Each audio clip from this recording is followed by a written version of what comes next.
नमस्कार दोस्तों, कैसे हो आप सभी लोग। मैं आपकी फ्रेंड निहारिका बिस्ट आपका फिर से स्वागत करती हूँ आपके ही ब्लॉग में। तो दोस्तों, आज हम जा रहे हैं भोपाल के भोजपुर मंदिर में। तो हम लोग तो पहुँच चुके हैं। क्या आप लोग रेडी हैं मेरे साथ दर्शन करने के लिए? तो चलो साथ में चलते हैं, भोलेनाथ के दर्शन करते हैं।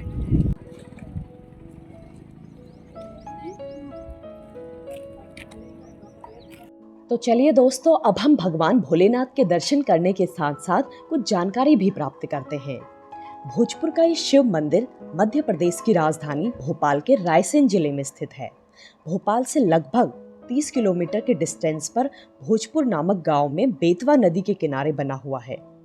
भोजपुर मंदिर विंध्य पर्वत श्रृंखलाओं के बीच पर एक पहाड़ी पर बना है। और पता है दोस्तों, इसके चारों तरफ पहाड़ है और उसके बीच में बना ये एक मंदिर है।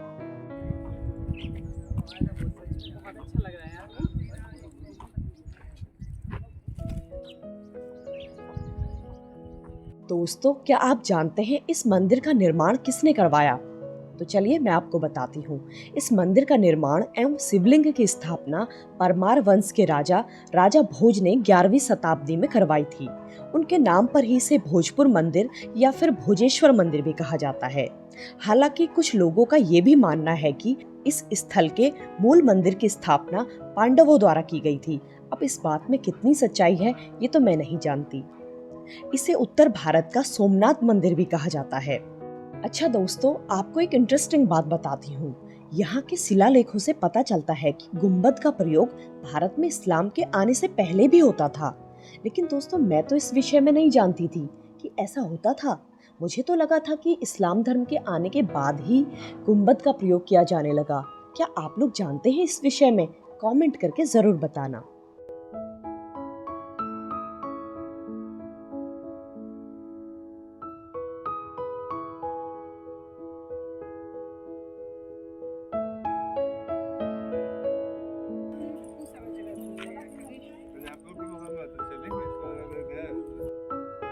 दोस्तों, यहाँ पर मंदिर बनने का निर्माण अभी भी जारी है, जिसके कारण हम लोग मुख्य द्वार से न जाकर दूसरे दरवाजे से गए।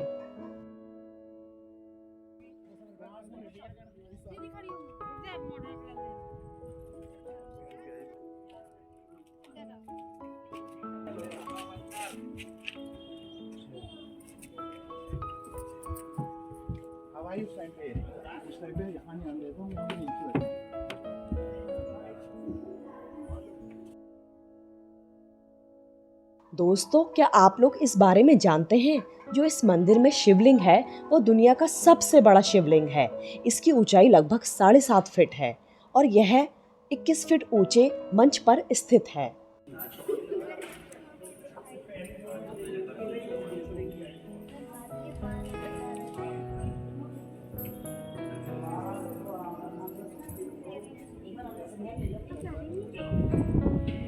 सचमुच दोस्तों, जिस पहाड़ी पर ये मंदिर बना है ना, मंदिर तो अपने आप में है ही बहुत अद्भुत, लेकिन ये पहाड़ी भी कम अद्भुत नहीं है। यहाँ पर घूमना, देखना और यहाँ की प्रकृति का आनंद लेना, वो भी अपने आप में बेहतरीन है। जब भी आप लोगों को अवसर मिले, जरूर आइएगा भोजपुर मंदिर और दर्शन कीजिएगा और यहाँ पर प्रकृति का अद्भुत आनंद लीजिएगा। देखो फ्रेंड्स, हमारा नारियल पूरा फूट है, पूरा प्रॉपर शेप में है। यस। और पता है दोस्तों, जो हमारे साथ ड्राइवर भैया थे ना, उन्होंने बताया कि यहाँ का दाल बाफले बहुत फेमस है। तो हमने सोचा कि क्यों ना इसका टेस्ट लिया जाए। अच्छा दोस्तों, जब कभी आप लोग भी कहीं घूमने जाते हैं तो क्या आप लोग भी वहाँ की फेमस डिश का टेस्ट लेते हैं? अगर हाँ, तो कमेंट करके यस लिखिए। तो चलिए दोस्तों, अब मैं आपको लेकर चलती हूँ भोजपुर में स्थित एक और मंदिर, जो कि प्राचीन शिव पार्वती मंदिर के नाम से जाना जाता है। यहाँ पर ऐसा कहा जाता है कि माता पार्वती ने आराधना की थी शिव भगवान को पाने के लिए।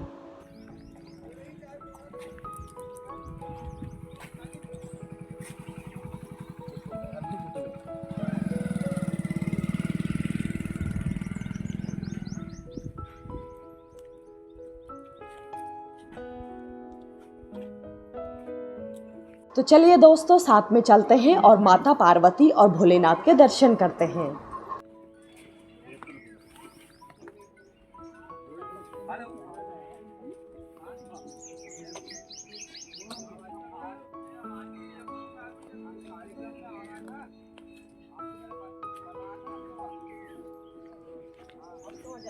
भोपाल वाले यहाँ आते हैं वापस के लिए आते हैं। हमारे रिलेटिव्स ना बहुत कम आते हैं ना उधर, जबकि उत्तराखंड में भी पहाड़ वगैरह हुआ, अच्छा हुआ, अब तो हो जाए हिसाब किताब क्या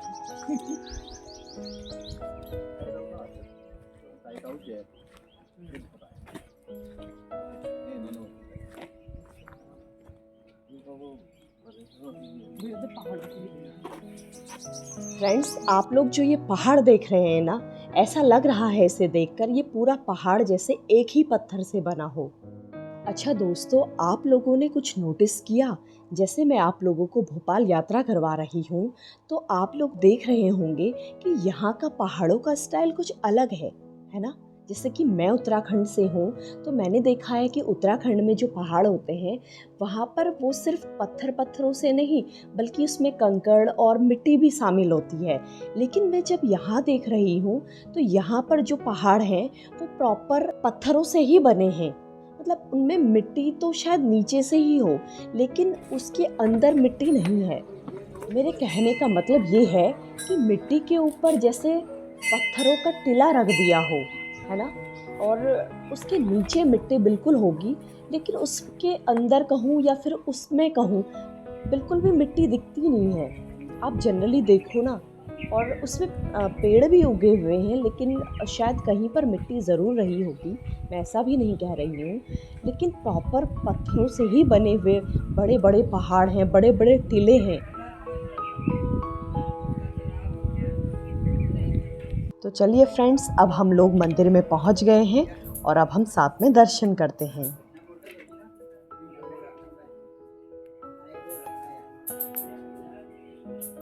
आप लोगों ने देखा होगा ना दोस्तों कि ये मंदिर कैसे एक पूरी चट्टान के अंदर बना हुआ है, यानी कि एक गुफा मंदिर टाइप में है। लगा लो थोड़ा सा।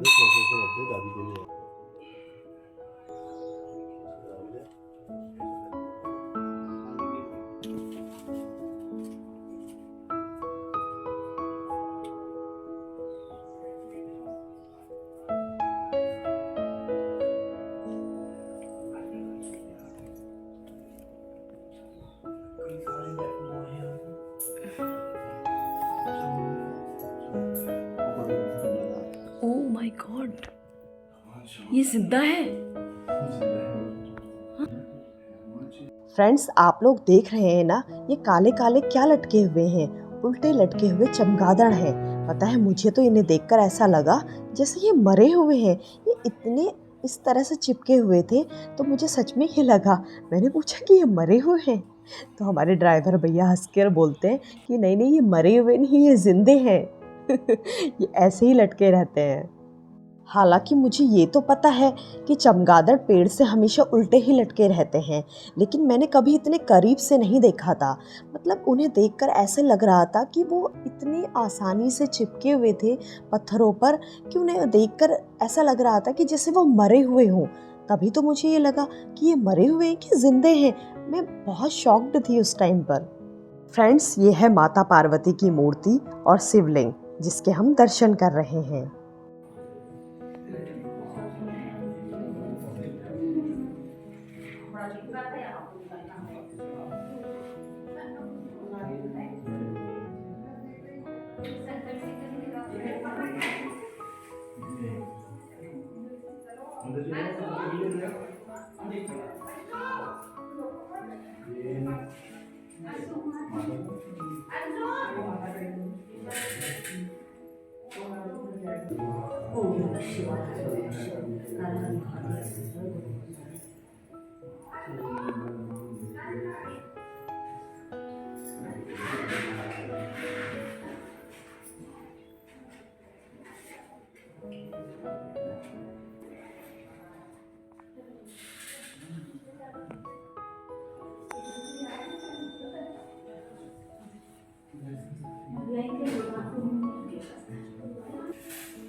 अच्छा दोस्तों, अभी आपने कुछ नोटिस किया?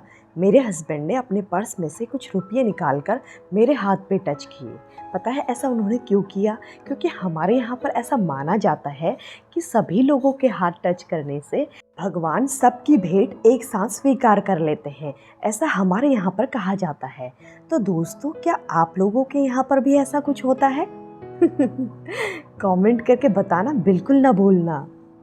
अच्छा दोस्तों, आप लोगों को क्या लगता है, ऐसी मान्यताएं या फिर श्रद्धा, या ये कह सकते हो कि भगवान के प्रति श्रद्धा का भाव, क्या ये लाइफ को इंटरेस्टिंग बना देती हैं?